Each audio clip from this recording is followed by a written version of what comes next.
তো হাই বন্ধুরা, good afternoon. আজকে লাঞ্চ থালি দেখো, তোমাদেরকে আগেই বলেছি আজকে আমি রান্না করিনি। আজকে শাশুড়ি মা রান্না করেছে। তো হাজব্যান্ড খেয়ে কাজে যাবে, তাই হাজব্যান্ডের লাঞ্চ থালিটা তৈরি করলাম। তোমাদের সামনেই তৈরি করছি। দেখো, এক হাতে ক্যামেরা ধরে তো কাজ করাটা খুবই অসুবিধে হয়। প্রথমে আমি ভাত নিয়ে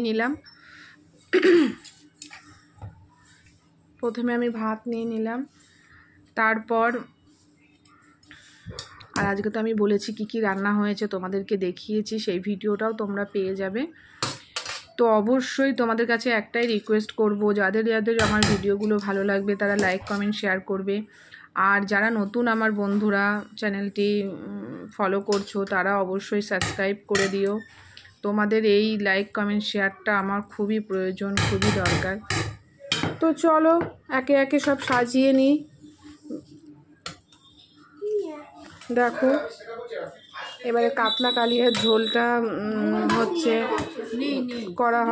দেয়া হলো, পরিবেশন করা হলো। তোমরা দেখতেই পাচ্ছ।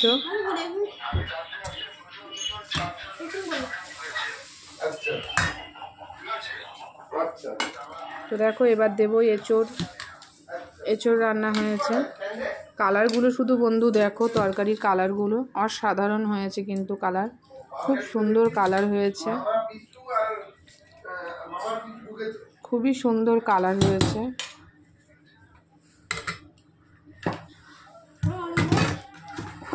তো আর কিছু বলার নেই। এবারে একটু লেবু দেব, লবণ দেব, ডেকোরেশন। বলবে যে থালিটা আমার সাজানোটা কীরকম হয়েছে। সেরকম কিছু রান্না হয়নি, আজকে দু রকমই রান্না হয়েছে। এঁচোড়ের তরকারি আর হচ্ছে কাতলা মাছের কালিয়া, তার সাথে লেবু, লবণ। তো বলবে যে থালিটা সাজানোটা আমার কীরকম হয়েছে। ভালো লাগলে অবশ্যই লাইক কমেন্ট শেয়ার করো, আর নতুন বন্ধু হলে সাবস্ক্রাইব করে দিও। এখানেই ভিডিওটা এখানেই শেষ করছি। ওকে, থ্যাংক ইউ বন্ধুরা, তোমরা ভালো থেকো, সুস্থ থেকো।